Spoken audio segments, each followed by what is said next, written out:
Everyone, welcome to today's lesson. Today we'll be doing words for GRE, GMAT, SATs, and TOEFL. The first word we are looking at today is abandon. Now this word right here is abandon. It means to leave a place, thing, or person, usually permanently. Can you see this bus here? All alone in the middle of nowhere, left, most probably it's going to stay there permanently. Am I right? So I can say that this bus is abandoned, right? Now, how to remember this meaning? How to remember the meaning of the word abandon? Now, let's say there is a person named Abin. Okay, there is a boy whose name is Abin, and Abin is done with all the things. He's done with using, let's say, all his toys. Abin doesn't want to play with any more games. He's done with his games. He doesn't have any new PlayStation games, so he's not going to use the old ones. He's just done. Okay, so if Abin is done, he's going to just abandon his old games, right? He's going to leave them permanently. So Abin, when done with his games, left them permanently, right? So I can say abandon means to leave a place, thing, or person, usually permanently. Hope this helps you remember. Abin, being done with things, just leaves them there, right? So abandon is leaving things, places, or people, usually permanently. Let's look at some examples. We had to abandon the bus. Football match was abandoned because of the poor weather conditions. Don't abandon COVID-19 protocols prematurely. That means don't leave or don't stop paying attention to COVID-19 protocols that early, right? Okay, let's move to the next one. Abrasive. So our next word is abrasive. Now, can you see this material here? This coarse, rough material. Can you see how it is having such a coarse surface, right? Rough surface. So such materials which have a very rough, coarse surface are called as abrasives, all right? But there is yet another meaning of the word abrasive. People who are just like these materials, people who are rough in their nature, who are rude in their character, are also defined as abrasive people.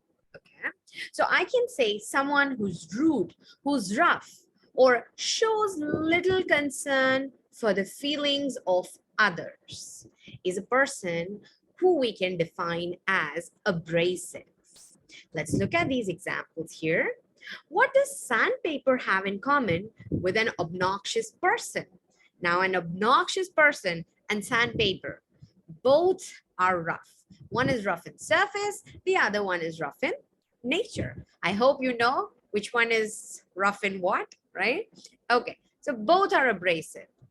Our manager is sometimes abrasive at meetings. Now, you might have heard a lot of managers, officers, bosses, they usually get rude. Perhaps it's the pressure on them that makes them like that. But if they are being rude or they are showing little concern for their employees' feelings, you can say that the manager was abrasive. Okay. All right. Last example, try not to be abrasive in life. Now, that is something we all can use. Let's try not to be abrasive with people, not to be rude, and not to be insensitive. So I can also say that abrasive can be substituted by the word insensitive, right? Because people who are insensitive are rough or rude in their nature, right? So abrasive can be insensitive, okay? Moving on to the next word, abreast. Now our next word is abreast. It means up to date in latest news. Let's say, you are someone who loves reading the newspaper every single day. So you are someone who is abreast with news all around the world, right? Up to date in latest news and knowledge. Abreast means to stay updated, right? Or you can also say that abreast has another meaning, which is side by side, right? Let's see how we can remember this in an example.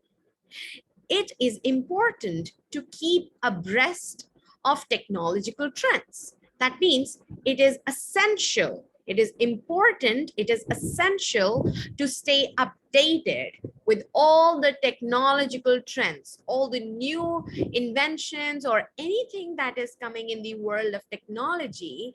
We should be abreast with it. That means updated about it, right? Okay. Keeping abreast of all that is taking place is a nightmare. That means if you try to stay up to date with everything around the world, I should be knowing about sports as well. I should be knowing about the international issues as well, maybe climate issues. I should also know about cartoons, movies, my own studies, everything. Knowing everything is, quite hectic. So it can be a nightmare being abreast with everything, right? So abreast means being up to date. Next example, we must renovate our social life to keep abreast of the times, right? That means to stay with the trending time, to walk with the trending time, or to stay as the trend is going. We should make sure that our social life is happening. There should be a social life. All studies and no play is gonna make Jack a dull boy, right? So you need to have a social life too. And you can use the word abreast, keeping abreast of the times, to say that I have a social life so that I can keep abreast of the times, so that I can walk with the trend, so that I can be with the trend. All right, so that is abreast. Moving to our next word, abridge. Now, a bridge sounds like there should be a bridge here, right? But all you can see here is this slinky, right? There is no bridge here. Okay, let's talk about what this slinky is doing here. Now, a bridge sounds like there should be a bridge, but what does a bridge do? A bridge reduces the distance between two places, right? If I make a bridge in between two places, I would be able to travel that distance in a very short time, right? Otherwise, I might have to use a boat or something to travel across the water, right? Or we'll have to take long way. But a bridge, what does it do? It reduces distances. Similarly, a bridge is the word that means to reduce something in scope or to diminish something in scope. In other words, we can also say to condense something, right? Condense something. Now you can see slinky being condensed, right? Squeezed to be short or reduced in size, right? So abridge can be said to diminish or reduce something in scope, condense, or to curtail something. Now let's look at the example. The book was abridged for children. What does that mean? That means, let's say there was a book and it was super thick, wouldn't have been, the kids could not read it because it was that thick. So the book was made again, a new version of the same book, which was abridged, which was reduced in scope, reduced in content, reduced in detailing, in order to make it good for the kids, in order to make it easy to read for the kids, right? So the book was abridged for children. We sometimes say, no, this is the abridged version. That means it is not as detailed as the previous book. This book, if it's an abridged version, is a book with reduced scope, a bit less details, but you might find all the important things, right? Okay. I decided to abridge my stay here for some reasons. That means I thought I'll just reduce my stay here. Maybe I did not like the hotel services, right? You know, bad food doesn't go with anyone. So let's say the food was not good, and I thought, okay, I'm just going to abridge my stay. That means reduce the number of days I'm going to spend in this hotel. The court has power to extend or abridge the sentence. Now, you can also say extend is the exact opposite of abridge here, right? See, a court has the power to either elongate the number of years that a person is getting as punishment, or they can also abridge it. That means they can reduce the number of years, right? So extend or abridge is what a court can do for anyone's sentence, right? Now, this sentence is not the sentence that we make in English. This is the sentence that we use in law-related issues to convey the meaning punishment, right? All right, let's move forward.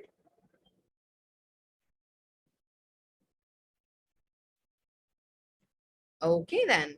I see the kid is holding his head, but don't worry, we don't have to hold our heads because this is quite a simple one. As you can see, the kid is already holding his head, so must be something that is hard to understand for him, right? He's looking at the laptop. He's like, God, I am not understanding it. Mommy, can't understand it, right? So it must be something which is super hard to understand. And that is what abstruse is. It is anything that is hard to understand, right? Or I can say difficult to comprehend, right? Understanding means comprehension, right? So if something is hard to understand or difficult to comprehend, we say it's an abstruse thing, abstruse problem, abstruse question, right? Or you can also say obscure, right? The exact the exact synonym for abstruse would be obscure, right? Okay. Now, Einstein's theory of relativity is very abstruse. That means it's quite hard to understand. Not everyone's cup of tea. Not everyone can understand it, right? So Einstein's theory of relativity is very abstruse. Marxism is not really abstruse. Now, people might be thinking that Marxism, oh my God, that's a heavy word. How do I understand that? But it's not something very hard to understand. So Marxism is not really abstruse, not really hard to understand. Chess playing is a game of such abstruse and dazzling complexity. Now, you might have seen people playing chess. Maybe you also play chess. And I see people playing chess, and all I think is, oh my God, this game is so hard to understand, right? So chess playing is abstruse because it's hard to understand. For me, I am sure for me. I'm not sure about you, but if you can get how to play it, you guys are super genius. Okay, let's move forward. Accentuate. Our next word is accentuate. To emphasize it or make it more noticeable. Now, I can also replace the word by another synonym, which is highlight. Now, if I want to tell someone that, oh, you should accentuate your skills in your resume, or you should accentuate about your newly worked projects in the upcoming meeting. That means you should highlight something, right? That means you can emphasize something to make it more noticeable, right? Emphasizing on something, right? Highlighting something. That is what it means to accentuate, right? She uses makeup to accentuate her beautiful eyes. Now, can you see this person? She's using this makeup and she's accentuating her eyes. I just did this wing liner here, if you can see, right? So she is highlighting her beautiful eyes by using makeup, right? She's trying to get the attention on her eyes by emphasizing more on them. She's trying to make them noticeable. Okay, next is the director uses music to accentuate the fight scene. Now, a normal fight scene might not be as interesting as a fighting scene where you have that dun, dun, dun, dun, dun, dun, dun, dun, dun, kind of music in the background, right? So if the director is using music in fight scenes, he's trying to accentuate the fighting scenes, trying to make it more noticeable, right? Okay. His shaven head accentuates his large round face. Now, this person has, like, this guy, he got his head shaven. That means he's now bald, right? So because of that, his face looks more large round. That means you are able to notice the fact that his face is large and round. Okay, not gonna say like mine, but okay, somewhat. All right, guys, let's move on to the next one.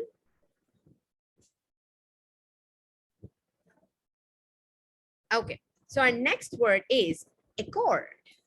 Not the car, guys. It's not the car. But yes, if you do have accord the car, you would now be able to know what it means. Why did the company keep this name? I still keep thinking sometimes. Okay, so accord, it means a formal agreement, right?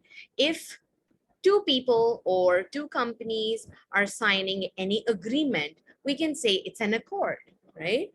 A peace accord was reached between them. That means a peace agreement, a formal pact, but it was formal. Remember, accord is an agreement, two parties agreeing on something, two teams, two members agreeing over something, but in a formal manner. That is what it means by accord. He was accorded certain favors because of his age.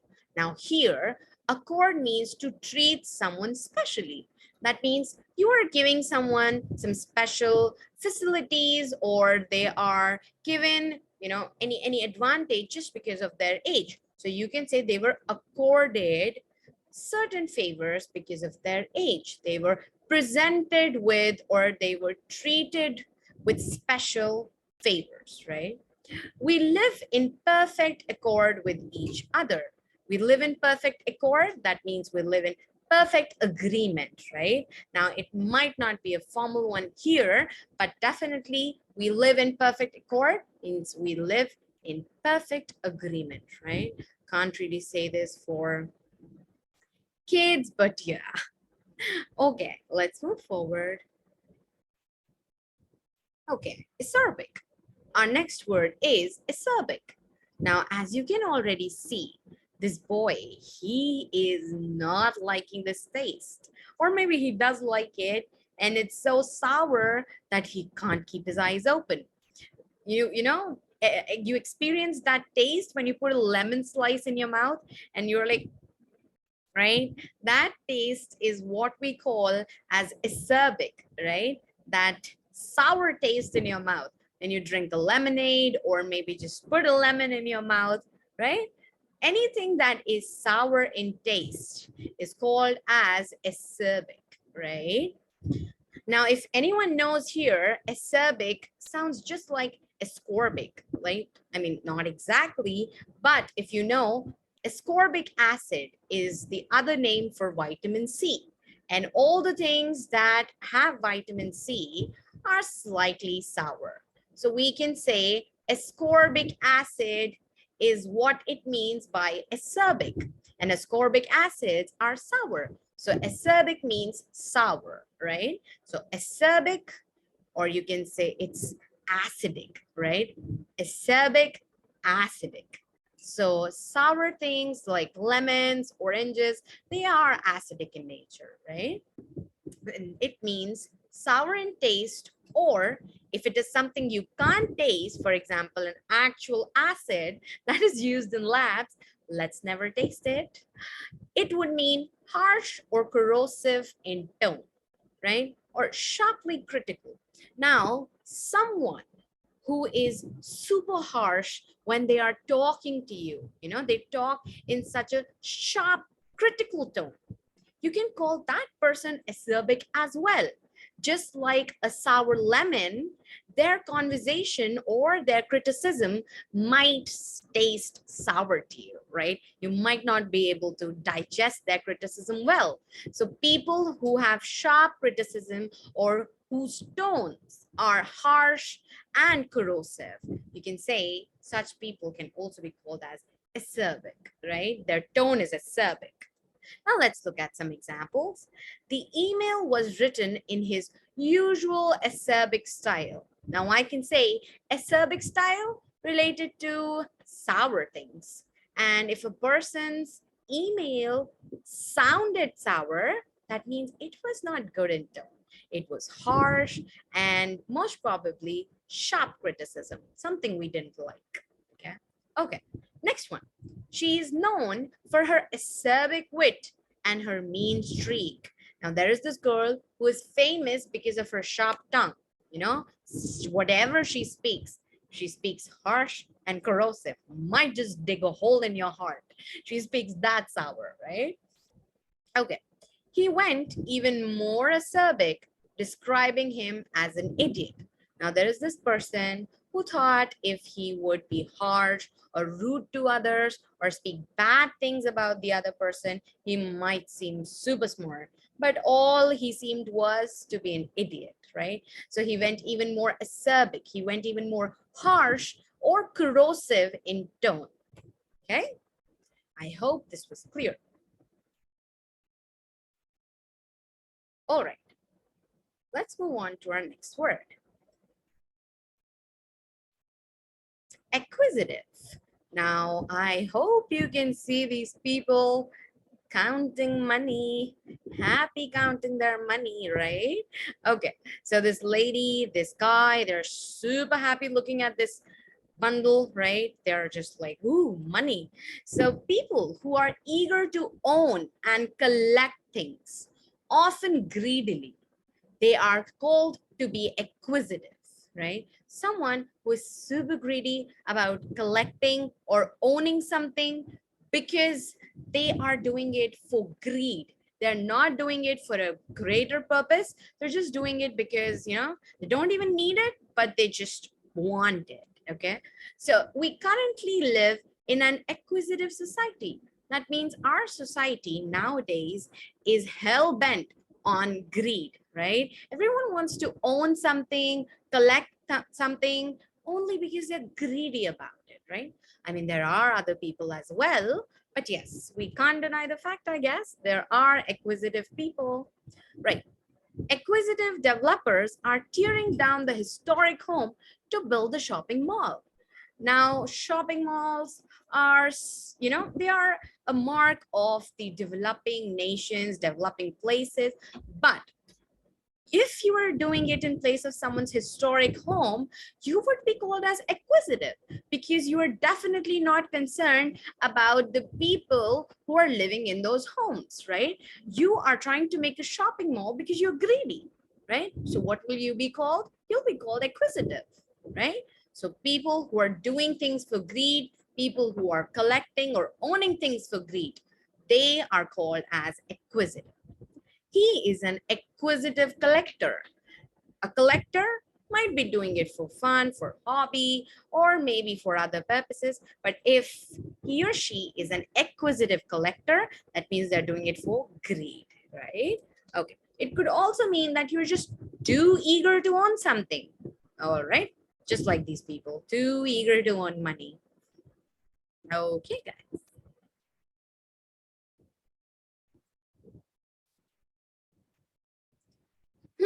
What is this word now? Acumen. Okay, has anyone seen Aquaman? The movie Aquaman? All right. If not, no worries. This is not about Aquaman. This is acumen, right? It means the ability to make good judgments and quick decisions. If anyone knows Aquaman here, he was also able to make good judgments and quick decisions. Or maybe not. I mean, he was. He was able to, right? So someone who is making good decisions and quick decisions, you know, instant judgment. You ask them, what should I do? They'll tell you, do this.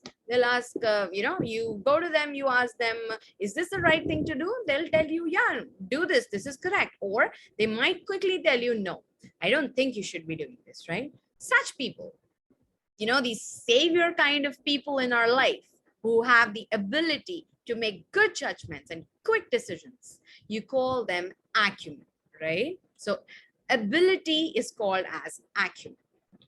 All right, let's look at the example. He simply puts his success down to his business acumen. That means he is depending his success, he is giving the credit of his success to his business quick decision making. All right, that means he has the ability to make quick decisions in terms of his business, and that is what got him his success. You can see in chess, this guy, he is super focused on his game. Why? Because he needs to make good judgments, quick decisions to win this game, right? Can you see the focus right on the chessboard? So this shows that he also has acumen, the ability to make good judgments. I guess that's what you need to play chess. Okay, your well-being is as important as your financial acumen. Now, being well health-wise is equally important as making good decisions in financial sectors, right? So making financial decisions well is financial acumen. Business acumen, making good decisions in business, right?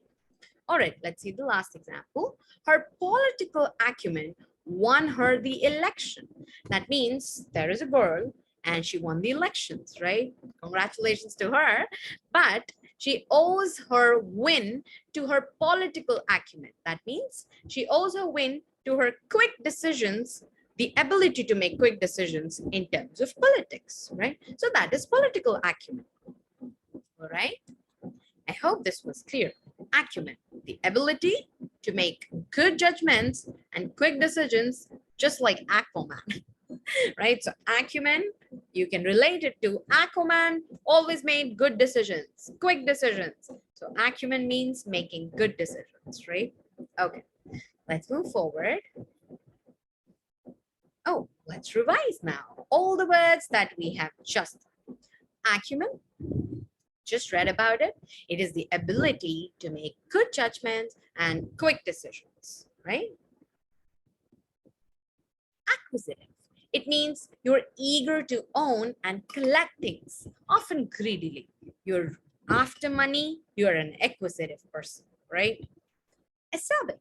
It means harsh or corrosive tone. If you're speaking in an acerbic style, that means you are not very polite, right? You're sharply critical, or you can also use acerbic when you want to say something is sour in taste, right? For example, lemons. Accord. Accord, just like the car, a formal agreement is what we call as accord, right? Also means to treat someone specially, right? To give them special treatment.